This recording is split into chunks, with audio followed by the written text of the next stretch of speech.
Hi, welcome to another episode of the Investor's Guide to Hard Money Lending. I'm your host, Alyssa Fowler. I'm with CoreLend Financial, and today we have Clarence Terry in here with us.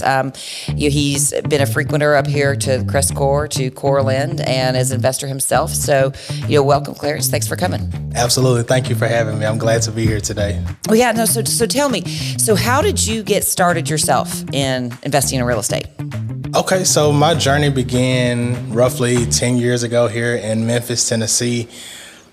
A good friend of mine who was actually a former classmate of mine, we're alumni of Ridgeway High School here in Memphis, Tennessee, a guy by the name of Rico Smith. I think that's where the interest began when he had courses back in the day. Mm-hmm. And that's kind of initially what piqued my interest. So I got started there. Working with just different investors, taking different courses from pretty much everything online. And I think that initially, early on, I had what a lot of people call analysis paralysis. I thought that I could get success by buying a course or buying a book and not taking massive action. So I got started roughly about a decade ago, and I would get fairly, into maybe like a deal. I would make some traction. I would get things under contract because initially when I started, I did start off wholesaling. Mm-hmm. So initially I would get things under contract, but about halfway through I would lose momentum. I had to ultimately build that resiliency and consistency to just kind of see a deal to the end. And so probably around 2017, I met a guy who's really heavy here in Memphis by the name of James Jones. And ultimately after getting with him, I had my first closed deal, and with about 2 weeks of meeting him. So tell me, on that initial thing where you kind of analysis paralysis, where, and you said it would fall apart, at what point would it fall apart? Ultimately, initially it was just taking action. I've purchased many courses and I would read it, go through it, and I knew a ton about the industry and what was going on, but I maybe it was just a fear that would take over. And just about every time that I would, try, I would start on it, give up, start again. Ultimately, I would kind of get a little bit closer to the finish line every time. Mm-hmm. And so around the time where I did meet James, I had already had so much trial and error that I'm like, look, it's going to be now or never. And so ultimately, after I met him, it's just kind of like everything clicked. And I went from, initially wholesaling to working as a project manager and property manager for other investors until I had the courage to just go ahead and jump in and do everything on my own. So kind of you were failing forward every single time. Absolutely. And that's kind of like the momentum that I think that most people need. I think that having a mentor definitely helps the learning curve a little bit. But yeah, I think that's a great way to put it. Yeah, I actually failed forward every time. So, and it eventually it worked out, but you kept trying and you kept doing it. Absolutely. And that's one thing I tell a lot of people. You have to be resilient in this industry because even now, being 10 years in, every transaction that I do to this day, it still teaches me something that I didn't know previously. And I think that that's one of the most amazing things about real estate. Ultimately, sometimes it's not even about real estate itself, but it's just about being a problem solver. I realize that a majority of what we do, absolutely, a therapist, a problem solver. I mean, just you name it. You have to wear a wide variety of hats, and you have to be very knowledgeable over a lot of different things. Kind of like how they say a jack of all trades and a master of none. Mm-hmm. You have to just know a little bit about so many different things because you're just basically like the glue. You are the liaison between so many different things. So it's definitely important to have a wide variety of knowledge while investing. And you've kind of been on all sides of that. You tell me about your experience with contracting. How did you get into that? Okay. So ultimately, like I said, I kind of started out ultimately kind of bird dogging and kind of being boots on the grounds for a lot of different investors. And I guess, is it okay if I name drop? I guess I've already name dropped. You've already name dropped a couple that have been on this podcast. Absolutely. Callie Rico's wife was on not too long ago with us. Absolutely. But, I just want to be as transparent. And then I also want to just I would also say initially, early on, it's kind of hard getting people to believe in you when you're kind of coming from nothing. And so those were just kind of some of the people that I can remember early on who were kind of intricate, or I guess they were helpful with me kind of getting started with real estate. But I will say that I worked for a guy named Russell Pitts, and he is an investor. He does a lot of investing here in Memphis, and he's by way of Seattle. And so ultimately, when I was in the driver's seat as property manager for him, I believe that that's when everything kind of started to click. I knew how to wholesale. I knew about even just kind of investing myself, but I was also very fearful of taking loans from people. So I was just kind of brought up. My dad would tell me, hey, if you can't afford it cash, you don't need it. And you listen to Dave Ramsey? Well, I think a little bit now. This was kind of like many years ago. So I don't think that he has those same beliefs anymore. But I'm the type of person, I don't like borrowing. I don't like being in debt with people. But as I was being a project manager for Russell, I would see what it's like to be in a position where, okay, there are 100 loans due at the first of the month. So he had a lot of his properties. He worked, I guess, alongside with Memphis Housing Authority. So a lot of the things were on Section 8. But for the properties who were rented out to retail tenants, I would kind of have to call and check in and, hey, what's going on? What are we looking like on getting those payments in? And when I was able to see just the bigger picture of everything involved, that's when the light bulb just went off and was like, you can't be fearful. You have to remove fear, because on the other side of that fear is success. So it is. And the thing is, it's not every single deal is going to be a success 100% of the time. Absolutely. It's numbers. Keep doing it. Keep trying it. Absolutely. It's definitely a volumes game. And I will say that, hypothetically speaking, if we're looking at maybe 20 deals, 19 may go successful, but then it's going to be that one major headache that you may lose on. But thank God for the other 19 that did go successful, so that you can just kind of be able to sustain and have some longevity with everything. Yeah, and it is like, and you brought up being the glue in the transaction. Absolutely. That's what with wholesalers, a lot of times you are the glue, because you're the liaison between the seller and the end buyer. It's kind of like being a real estate agent. You are the glue that holds things together. Absolutely. And you've almost got to keep your emotions out of it. Absolutely. And I've gone on record to say this too. I think that initially there was so much stress, and I was like, man, this is probably taking years off of my life just by being just so stressed and sometimes being overwhelmed. But now I have learned that you can only stress about the things that you can control. If it's outside of your control, it's not worth the stress. And I will say that typically with a lot of the deals that I do, if we have a closing date of, let's just say, the first of the month, even though I have my fingers crossed, I'm prepared for it to stretch out another 30 days, 60 days, because over time I've just seen that it is very rare for a deal to close on times. A lot of the times, if we say something, it could always change at a later date. So you have to be very versatile and be able to adapt to whatever situation that comes in front of you. You do, and you bring up closing on the first of the month. I have found if you're buying an investment property or you're selling one, the first of the month is not the best time to close. It's always hectic. Well, and then you've got, if it's tenant occupied, then you're trying to the seller's like, it's up to you to collect the rent now. If it's being self-managed, and it's where it could be a little bit of chaos there. Absolutely. So looking where it could be a blessing in disguise that you do have to push it off. Absolutely. And, I guess it kind of helps too with like the proration of different rents. And typically, what we've been doing here with our acquisitions is there are a lot of 2-bedroom, 1-bathroom houses, 3 1.5s here. So Kind of pretty turn it much to a 4-2. Absolutely. So that's always the end goal. So a lot of the times we would prefer to take the property over vacant at closing, because we are looking to do additions, maybe up the square footage, add an additional maybe master bedroom and bathroom, so that we can just try to maximize the return on investment with MHA. We do know that a lot of the times with the 4-bedroom, 2-bathroom, they rent a lot faster than your 2 1s, 3 1s, 1.5s. So that's pretty much been our go-to model, is getting everything online on board with Section 8, Memphis Housing Authority here in Shelby County.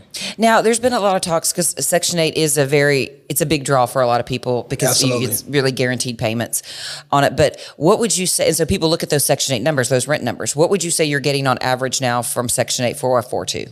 I would say that it varies, but I will say that, there are a lot of guidelines that you have to stay within, but I've been seeing anywhere from about 16 to 1,800 in certain areas. And as long as, because typically when we go through and we do our renovations, we're coming in with new windows, new plumbing, electric. We're basically bringing a new product to the industry. Now, I do know that a lot of guys are specializing in new builds. However, with the existing work that we have, I would say that they are very comparable to those new builds because we basically go in and we gut everything out and make sure that everything is just about retail ready.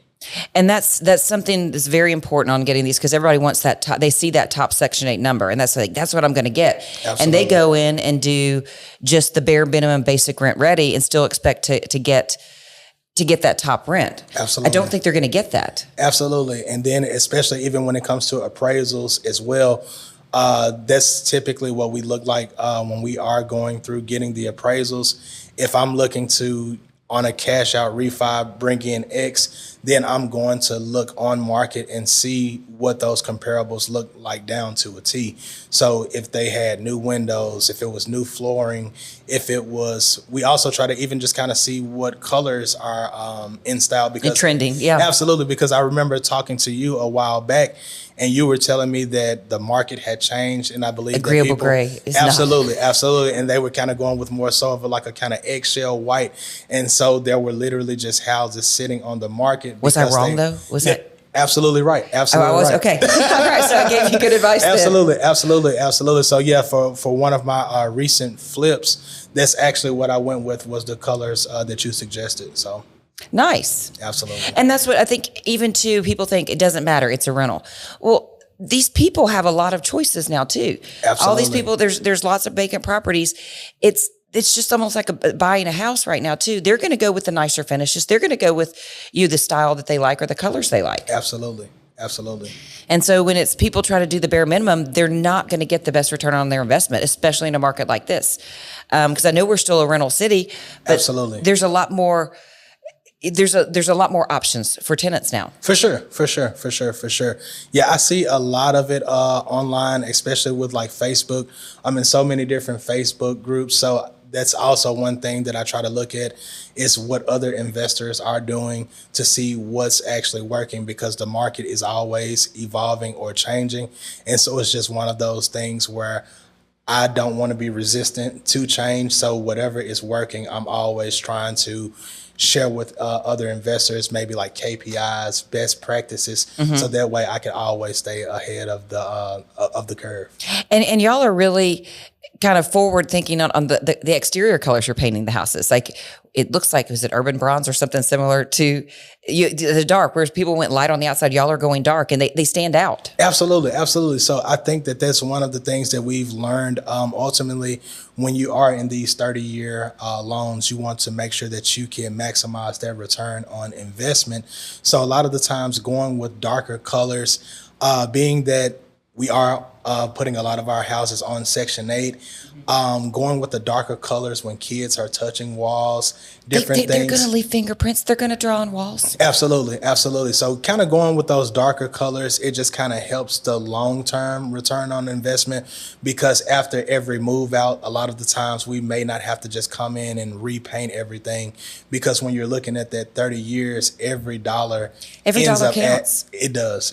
And you'd much rather do, say, a $5,000 turn than a $20,000 turn. Absolutely. And that's also one of the things, or I would say that's one of the reasons why we go in and try to put so much into our rentals, because a lot of the tenants that we have we try to keep that turnover as a low as minimum. possible. Absolutely. So sometimes when we can go in and instead of maybe just getting that year, we're able to lock them in for like long-term, I guess like a long-term tenure. And so if we're able to kind of come in and we could possibly provide them with appliances or accommodate them with, okay. I was going to ask you about appliances. How, because I know the philosophy is there's some that are like, I'm not providing any appliances because they're going to break them. And that's another expense I'm going to incur.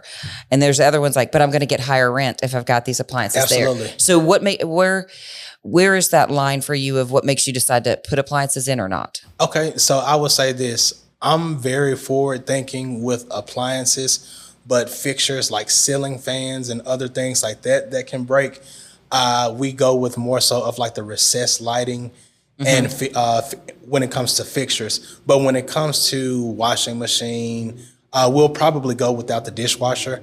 But when it comes to refrigerators, washing machines and dryers, we definitely have those on hand just to make the deal more advantageous to the tenant. And sometimes that's even a way of kind of having negotiation. Okay, well, we could provide you with X if you could maybe lock into a 2 to 3 year. I love a 2 or 3 year. I love the long leases. Absolutely. Say when you lock them into, and this is just for other investors, because sometimes they're like, oh, a 2-year lease, but what if rents go up this? How do you structure those leases? So typically in the leases, we include I'm trying to think of what, I'm just kind of having a little brain fog.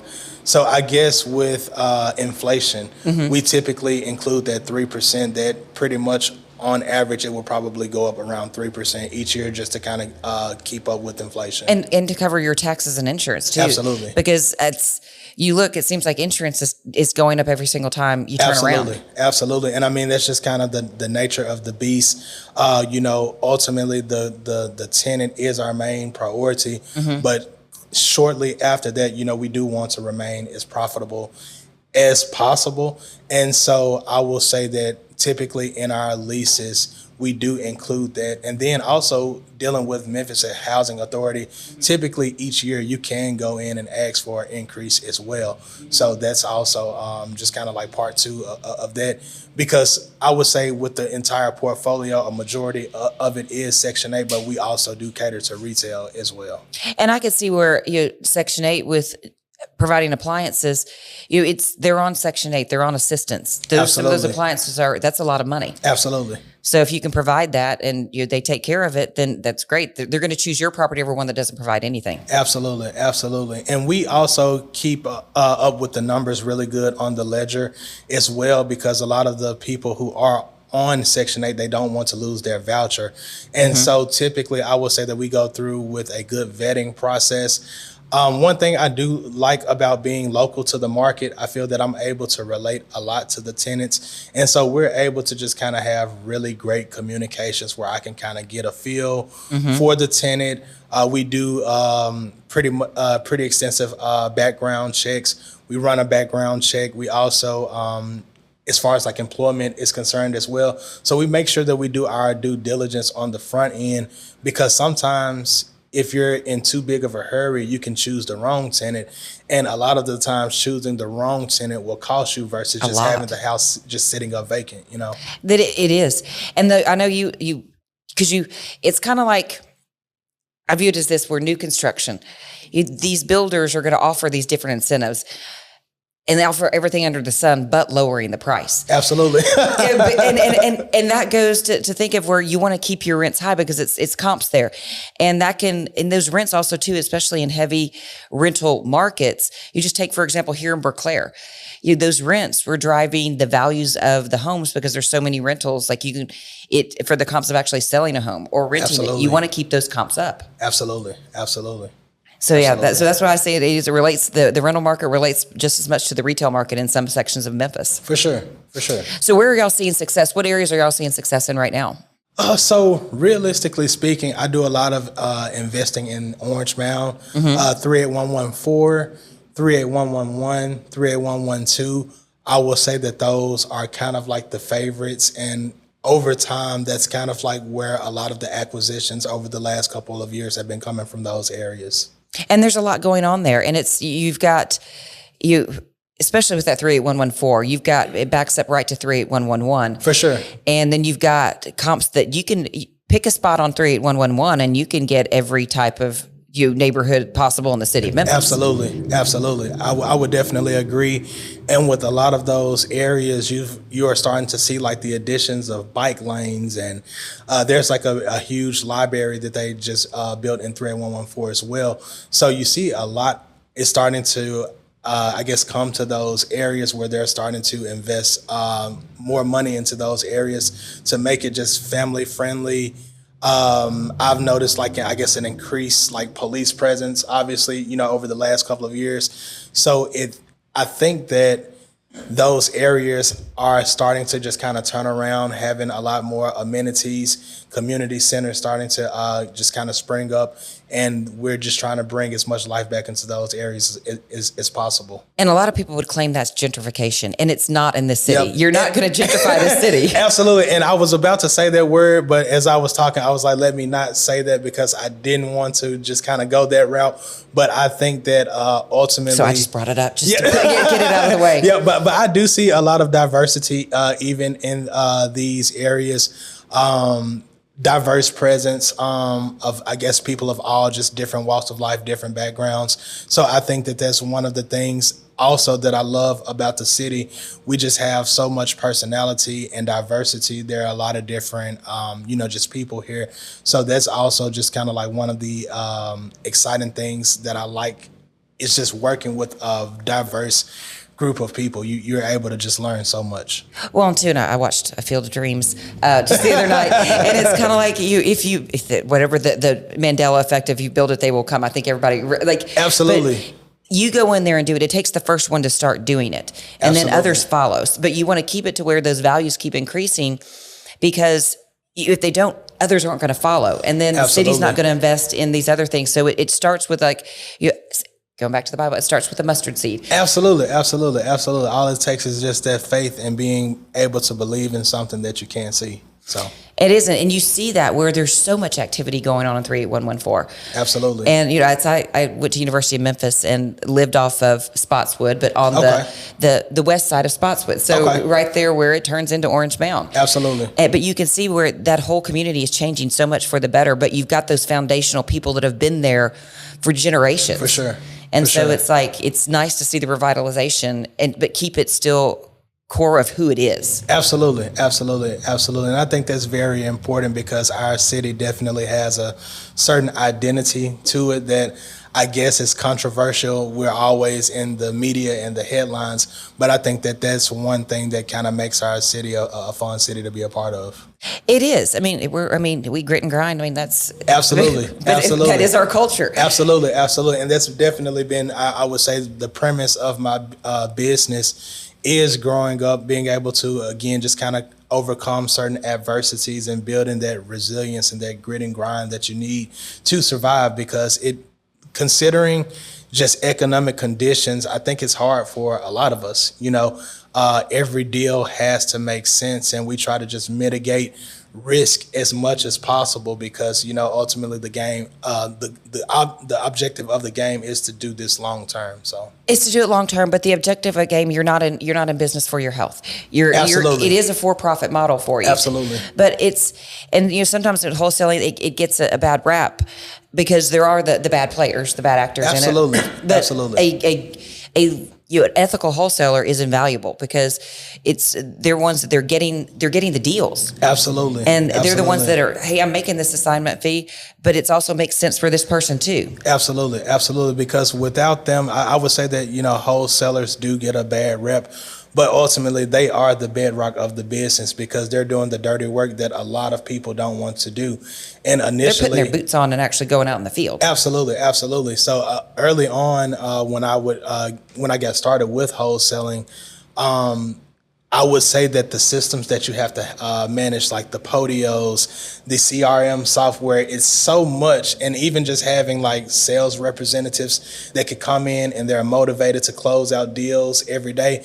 I also noticed that there was like a huge problem with retention because ultimately the work that we do today, it may not pay off for 30, 60, 90, 120 days, 360 days from now. So a lot of the times, if you don't have that faith that you mentioned earlier, the size of a mustard seed, a lot of people, when they don't get those results in 2 or 3 weeks, hey, I'm about to go back to my job, or I'm about to start doing the next, thing that people are talking about. But I would say that wholesalers are the bedrock of this business. And I would say that a majority of my deals come from other wholesalers who are, putting in the work to bring discounted properties where there's enough meat on the bone to where we can compensate them, as well as be able to do what we need to do, whether that's a fix and flip, whether that's, doing the birth strategy. We're focused more so on maybe like a cash out refinance at some point. So I will definitely say that there are unethical people in all walks of life. In all walks. Absolutely. I've seen like dishonest car salesmen, mechanics. I was even on Facebook the other day, and there was an issue with, I think, like a tailor, where someone had made a deposit to get some custom suits, and now the guy isn't responding or answering the phone. So literally in every aspect of business, you have people who are good and you have people who are, unfortunately. And to me, that's also too people that are short-sighted. Absolutely. And people that are looking for the big picture, of where some people are focused on this one sale, this one deal, and then they ignore that, okay, that one deal could have turned into 100, but you kept it at one deal. Absolutely. Absolutely. And that's how I always try to look at life as well. I don't always just go out and look for the grand slam or a home run. A majority of the time, I'm just trying to get on base, Yes, that's an analogy I use a lot. Now, you're not going to get a whole lot of grand slams, but absolutely, but you can find a lot of solid base hits. Absolutely, absolutely, and that's what I just try to focus on. And eventually, over the years, those base hits eventually add up. They do, and it's patience. We live in a society now where it is instant gratification. Absolutely, and real estate and investing and getting that deal, you're not going to get instant gratification. Absolutely, I agree. 100%. If you want something right then, you're going to pay top dollar for it. Absolutely. And so I see people that are new investors that they're so ready to get their first deal under contract and get it when it's like, and then we at CoreLend, they get a term sheet I've had the conversation with them ahead of time. I'm like, you're paying too much for this property. Absolutely. And then they get the term sheet and it's like, why am I having to bring $20,000 at closing for the purchase price? You're paying too much for this property. Absolutely. And ultimately, I used to be very fearful of that back in the day, even if something was marked up a little bit more than I thought. I think some investors are scared to go back in and renegotiate. And that's just what is the worst they can do? Say no? Absolutely. And you walk away, and maybe sometimes you might lose $1,000 of earnest money, but could that save you $20,000 down the road? Absolutely. And that's one thing that I've learned as well. I would much rather lose on the earnest money than. And then sometimes, warning also comes before destruction. And you're literally telling people, I think this is marked up a bit too high, but they go ahead and go through with it. And then 3 months, 6 months, maybe even a year into the deal where they've had to come back and, maybe put some more points down to keep the loan going. Now they're scratching their head when they knew from the beginning that, ultimately the numbers didn't make sense. The numbers don't make sense. And you're so right about that, to where they were so excited, so they're paying more, and then they're paying even more in the long run. It is that I don't know at CoreLend, if you're kind of being told no, it's not because we don't like you as a buyer. It's like, no, the deal doesn't work for you. This is not a deal that we would do ourselves. Absolutely. And that's also very important too, because again, it goes back to mentorship. And a lot of the times I like being around people who have been in the market for years and they've seen the ups and downs where, maybe it's a buyer's market, then it goes to seller's market. Which is what we are now. Absolutely. I mean, I tell buyers, like, I'm looking with CoreLend, some of the ones that we've had, unfortunately, we do have to take, and, worst case scenario, we have to take the property back. We don't want to. But if selling them and they're going under contract and it's the buyer said, we get the inspection report back, fix everything on this list, or we're walking, you are fixing everything on that list. For sure. So, and this is where I tell borrowers now, I'm like, because on first time deals, we can't roll the origination fee in, because it's like, hey, you do what you say you're going to do. Next time we could look at rolling the origination. Absolutely. Ask the seller for a 5% credit towards closing cost. Absolutely. What the worst they can do is say no. Absolutely. And I think that just kind of comes with doing a great volume of deals over time, because I will say that early on I was very mild mannered. I didn't like confrontation, but now I've done a great number of deals to where now if I see anything, I ultimately feel like the best thing to do is just simply communicate.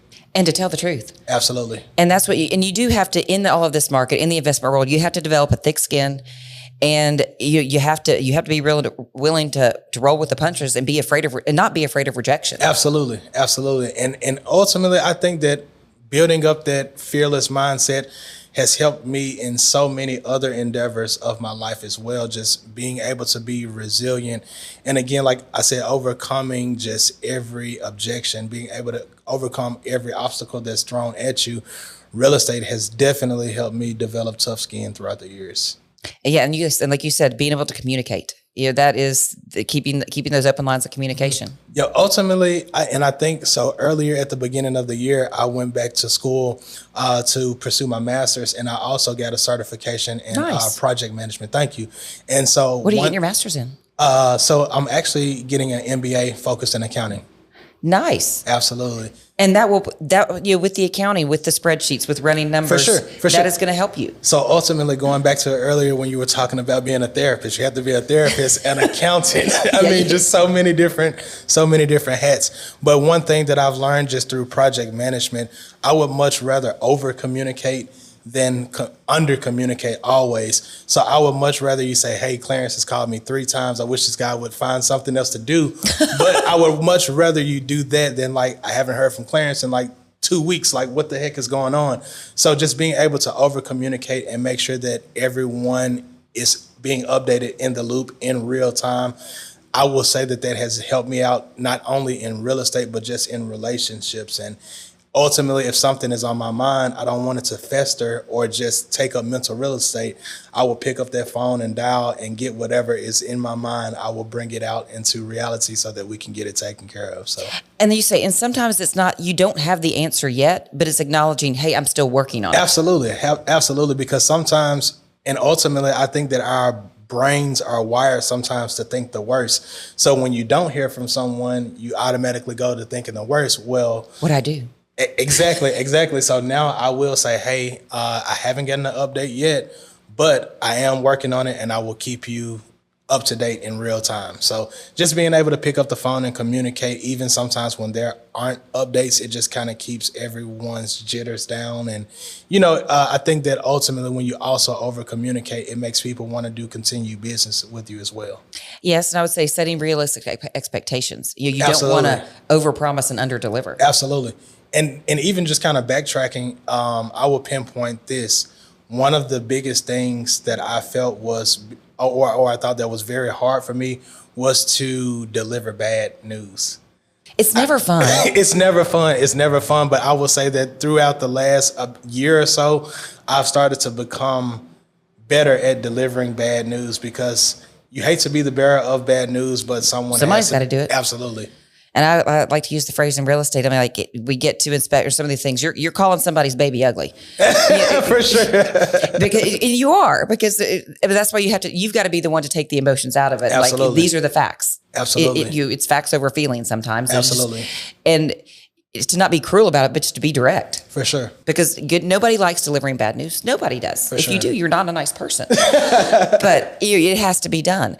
So tell me, you talk about communication, all this. Tell me what is a horror story you've had in any type of the investment world, real estate world? Okay. So I will say, I was doing project management, helping out-of-town investor manage some units. And typically during the winter months, we do the winterization process. And this guy had like 30 doors here, all single family.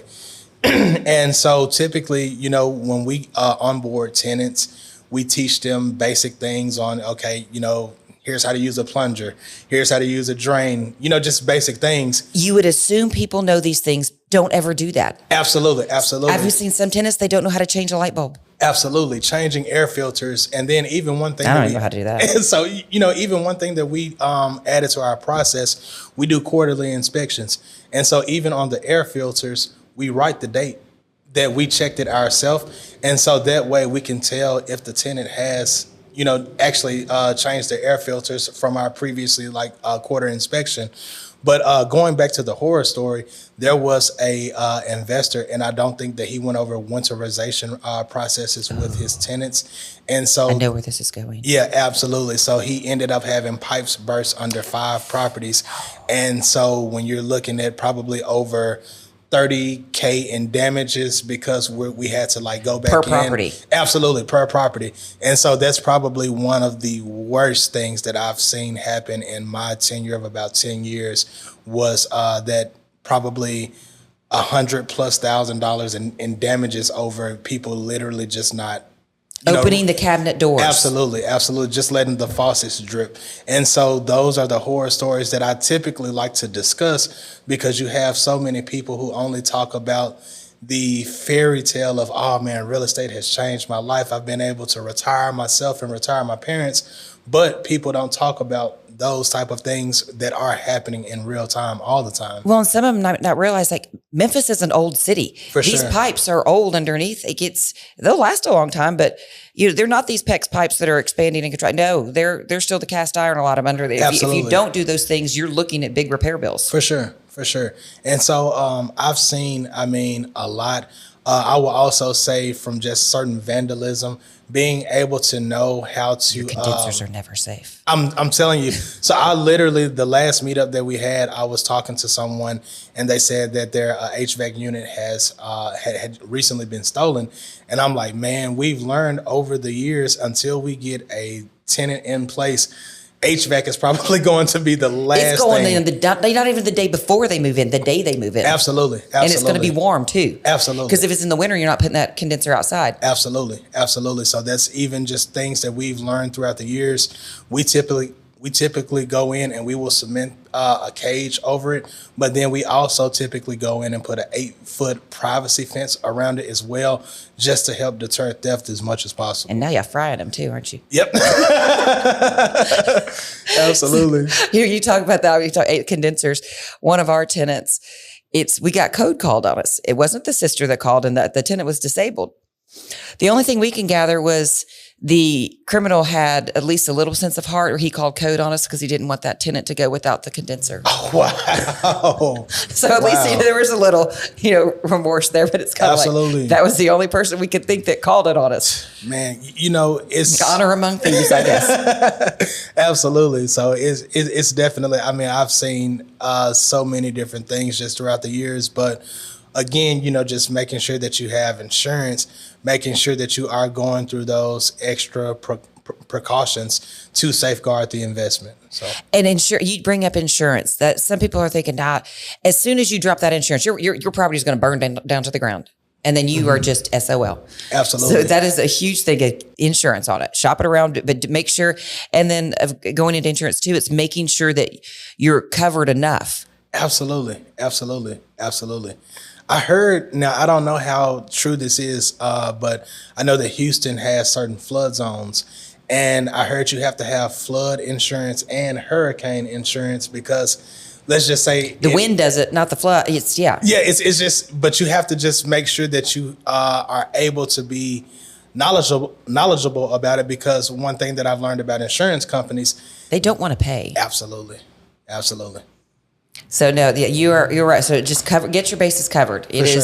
You be prepared for the worst. Always. That's something that my dad used to tell me a lot growing up, is that you have to hope for the best, but be prepared for the worst. So absolutely. Yep. Yeah, I hate to say it's all doom and gloom. It's not, but it's just, you got to be realistic, go in with your eyes wide open versus like you said, it's not sunshine and rainbows all the time. Absolutely.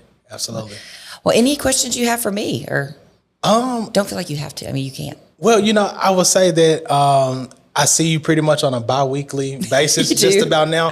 So, everything as far as like questions, I think that I don't have any at this moment, but I definitely appreciate you for always just being within a call away. Anytime I have a question, anytime I need advisory on anything, you guys are always as helpful as can be. So thank you for that. And that goes back to wanting to do the right thing, because if you win, we win. And then we all keep winning together. Absolutely. It's about creating that ecosystem, because especially when you're looking at scaling, you want to make sure that everything is in alignment as much as possible. And so being able to work with you guys on multiple occasions, whether it's for myself or even just being able to send over another investor as a referral as well, I think that you guys have this whole process just dialed into a T to where it makes it, advantageous for everyone to always, be a part of the system that you guys have built. I appreciate that. Absolutely. Well, Clarence, I thank you for having me on. Thank you all for joining in with us, and we'll see you next time. Awesome.